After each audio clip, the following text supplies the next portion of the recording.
everyone. This is Brad from Board Game Geek. I'm here with Kurt at the Smirk and Dagger games, and we are actually talking about a digital project you guys are working on, which I know we've spoken about in the past, and that had its challenges, but you guys are back at it again. Can you tell us a little bit about what you guys have coming in the digital realm?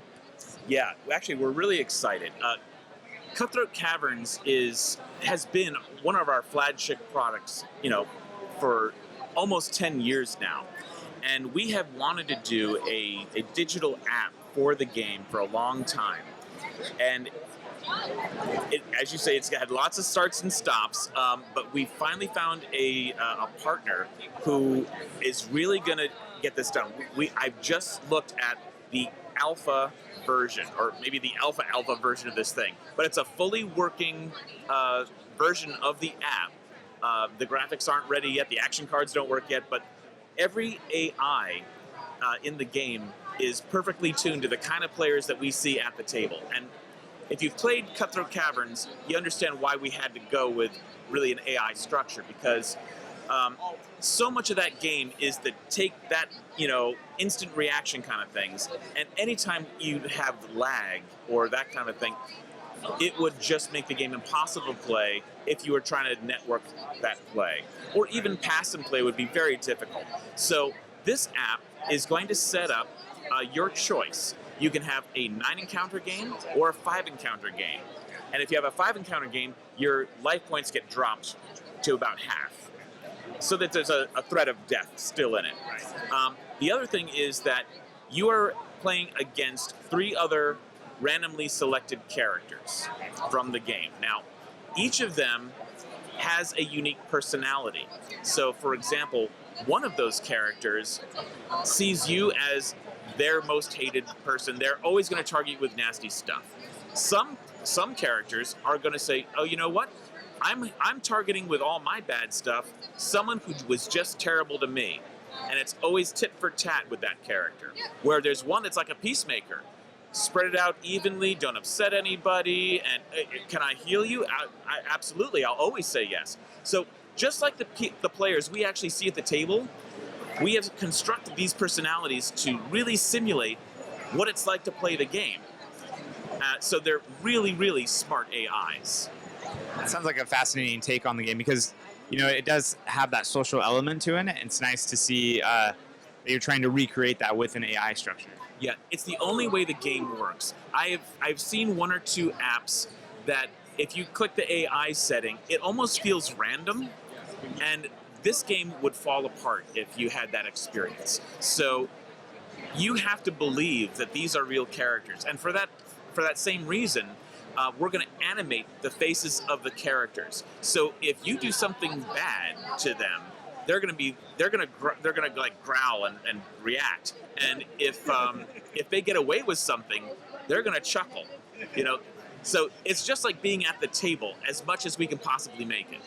Cool. And how will the look of the app be? Will it match like the in-game art, or are they taking a different art direction? Well, that's a really interesting question. Thank you. The game is going to mirror the art of the game. However, the art of the game itself is going to be evolving. This is, I said, like the 10th anniversary of the game coming up. So we are rebooting the base game and the other expansions to update it. It looks all of it's 10 years old, especially that original base set. So we are going to upgrade all the creature art. We're going to upgrade the cover and even refresh some of the cards inside. So it's going to look more modern, more interesting, and back at that time, I had no art budget for that game. So it's going to look like the game should have looked. In fact, just as an example, I don't know if you can see this. So this is like an example of where the encounter cards used to be. When we reprint the base game, it's going to be just like what we released here at Gen Con this year. In our 5th expansion, we're previewing the new look, and it's going to look like this now. So you can see much bigger art presence, a lot more robust illustrations, much clearer read of the text, all of that. So the app itself is also going to reflect those changes. Cool. Well, we really look forward to this. Are there any kind of timelines? I know it's very early on. Any estimates? So yes, we are looking to actually have a testable version of this that we can put more into the public. I think around September. Now it won't have all the art in yet. I'll probably use the original art from the game for that beta test. And then we'll be starting to filter in the new art as it becomes available. What I'd love to do is launch this app next year, 2018, with the new base set, so that there's a synergy and it really reinvigorates, Cutthroat Caverns, which continues to delight at the table. So it's really like a 10th anniversary celebration. In a lot of ways. It is exactly right. Yeah.